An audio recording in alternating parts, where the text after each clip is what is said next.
यहाँ एक डरावनी कहानी है। भूतिया हवेली गांव के किनारे एक पुरानी हवेली थी जो अब खंडहर बन चुकी थी। कहा जाता था कि वहाँ एक समय में एक अमीर जमींदार अपने परिवार के साथ रहता था। लेकिन एक रात पूरी हवेली में आग लग गई और सभी लोग मर गए।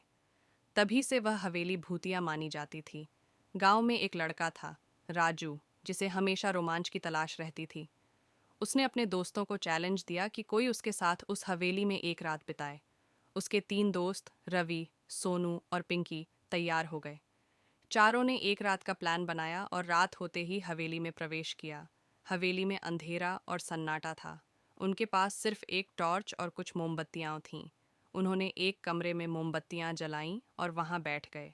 धीरे धीरे आधी रात होने लगी। अचानक हवेली में अजीब अजीब सी आवाज़ें आने लगीं। किसी के चलने की, दरवाजे की चरमराहट की और किसी के रोने की आवाज़ें सुनाई देने लगीं। सभी दोस्त डर से कांपने लगे। तभी एक छाया उनके सामने आई और हवा में विलीन हो गई। सभी का दिल तेजी से धड़कने लगा। तभी पिंकी की नज़र एक पुराने आईने पर पड़ी। उसमें उन्होंने देखा कि एक महिला सफ़ेद साड़ी पहने रो रही थी। राजू ने हिम्मत जुटाई और आईने के पास गया। जैसे ही उसने आईने को छुआ, वह महिला चीख पड़ी और हवेली में हर चीज़ हिलने लगी। डर के मारे सभी दोस्त बाहर की ओर भागे, लेकिन हवेली का दरवाज़ा बंद हो चुका था। अचानक से वे चारों एक कमरे में बंद हो गए। वह कमरा वहीं था जहां जमींदार का परिवार मरा था। कमरे में बहुत सारी पुरानी चीज़ें बिखरी पड़ी थीं। तभी एक पुरानी डायरी उन्हें मिली।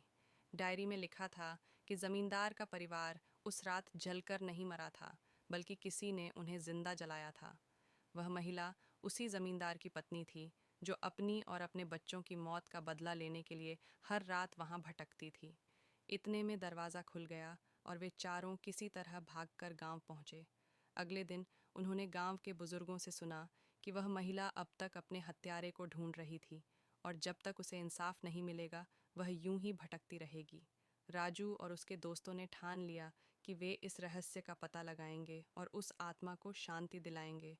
लेकिन वो एक और कहानी थी। समाप्त। यदि आप और डरावनी कहानियाँ सुनना चाहें तो बताइए।